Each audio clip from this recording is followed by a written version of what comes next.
Forma y leyes de la simetría.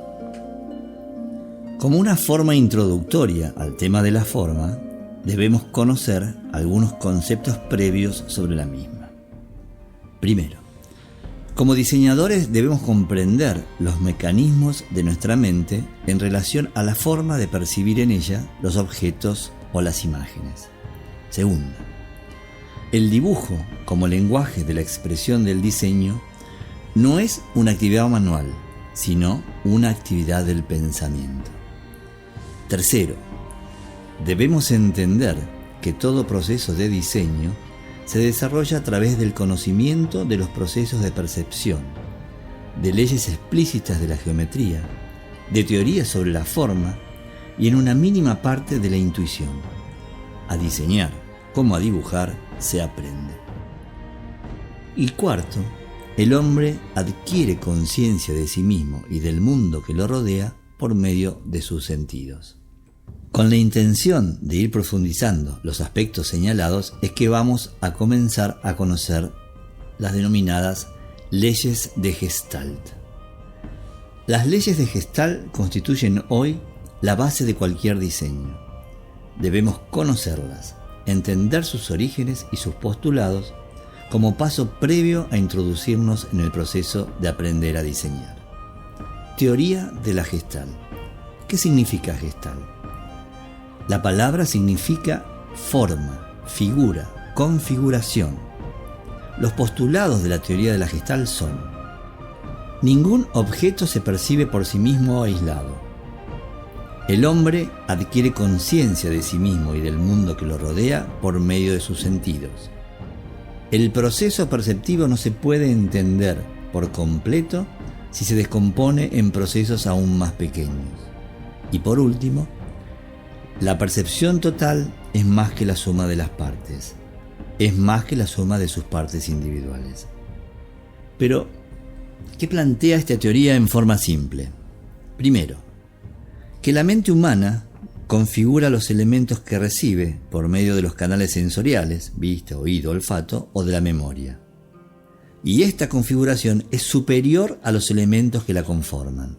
Veo primero siempre lo que yo tengo incorporado en mi memoria como figura pregnantes antes de descubrir las partes del conjunto o su verdadera composición. Segundo, que cuando percibo una figura compuesta por distinta cantidad de elementos, nuestra mente los reúne en un solo objeto de comprensión.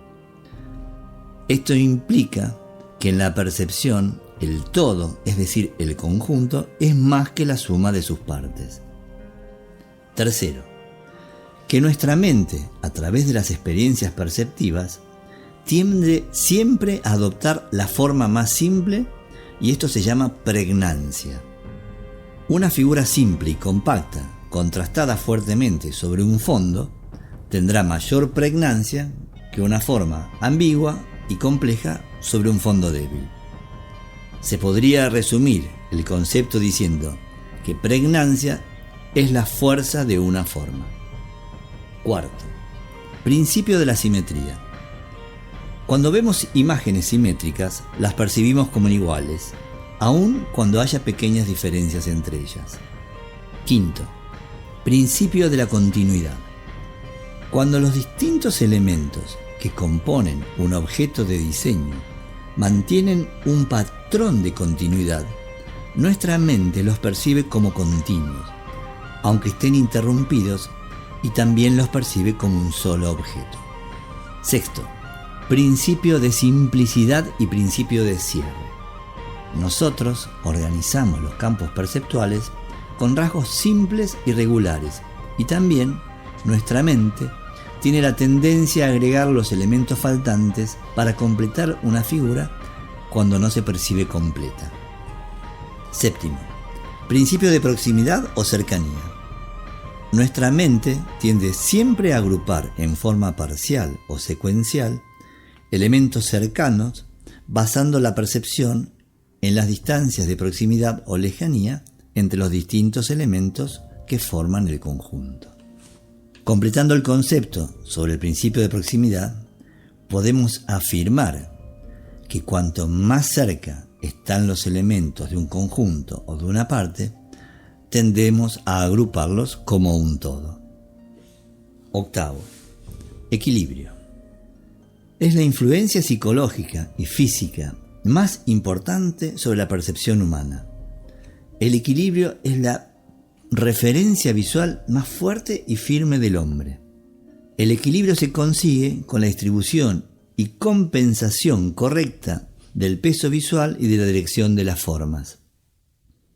El equilibrio, por nuestra naturaleza, siempre lo percibimos en el sentido vertical. Noveno. Toda estructura visual es un campo de fuerzas, en el que cada parte que compone el diseño tiene energía propia. Esa energía atrae o rechaza a las restantes partes que además tienen la suya propia. A partir de esa premisa, podemos explicar el postulado del equilibrio visual. Podemos decir que hay equilibrio visual cuando el estado de distribución de las partes con las fuerzas mencionadas ha llegado a una situación que se percibe como de reposo. Y los factores que hacen que esto sea así son principalmente el peso y la dirección de las partes. Décimo, principio de la semejanza. Nuestra mente, como ya indicamos en otros principios, agrupa los elementos similares formándolos en una sola entidad. Onceavo, principio de la relación entre fondo y figura. Este principio considera que cualquier campo perceptual se puede dividir en figura contra fondo. Doceavo, ley de contraste. Este principio se basa en la diferencia de tamaño de distintos objetos o la diferencia de cualidades de alguno de ellos, como el color. Treceavo, imposibles. Hay imágenes sobre objetos cuya construcción en 3 dimensiones en la realidad no podría realizarse. Nuestra mente tiende a construir un recorrido a una imagen veraz en una primera instancia. 14. Movimiento aparente. Es la cualidad dinámica que se consigue a través de determinados recursos propios de los fenómenos móviles sin movimiento real. 15. Ley de la buena forma. Todos los elementos que percibimos son organizados en nuestro cerebro en formas o figuras lo más simples que sea posible, simétricas, regulares, estables. Ahora vamos a ver las leyes de la simetría. La simetría como concepto está dada por la relación entre una parte y otra y de todas como un todo. Hay en particular 4 operaciones sobre la relación entre las partes que componen un conjunto. Y es en la forma particular de repetirse de las partes, de la unidad o motivo, de un conjunto donde se definen estas. Como concepto básico de un proceso de diseño, la aplicación de estas operaciones puede ser el disparador y o el organizador de nuestro objeto proyectual. La primera operación es la reflexión. En la misma, el motivo se refleja en forma especular, es decir, se invierte en sus lados. Segunda operación, traslación. En la misma, el motivo se desplaza sobre un eje prefijado sin cambiar nunca de sentido. Tercera operación, rotación. En la misma, el motivo gira alrededor de un eje. Cuarta operación, extensión. En la misma, el motivo varía de tamaño conservando todas sus características y manteniendo siempre su misma posición. La combinación y repetición de un motivo a partir de estas operaciones simples o la combinación de varias de ellas da como resultado una trama.